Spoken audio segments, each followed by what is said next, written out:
ดีเพื่อนๆทุกคนครับปลูกบักทุเรียนนะครับเด้อจะเอามาล่องปลูกอยู่แถวเขตอีสานล่องเบิ่งครับเด้อเห็นบ่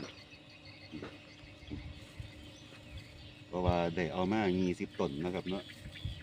แต่ก็จะล่องปลูกอยู่ในดินสภาพนี้ครับนี่สภาพของดินนี่ครับดินแล้วก็เป็นหยังคือถามว่าปลูกคู่กันเพื่อเอาไว้เสริมขาด้วยครับนี่ครับทุเรียนอีสานเป็นตาหลอดบ่พ่อแม่พี่น้องแต่แล้วก็น่าจะรอดนะครับเนาะนี่ครับดีกว่าอยู่ซื่อๆครับดีกว่าอยู่เฉยๆผมมักจังเลยคำที่ว่าจะเฮาบ่กล้าเฮ็ดอีหยังมันก็บ่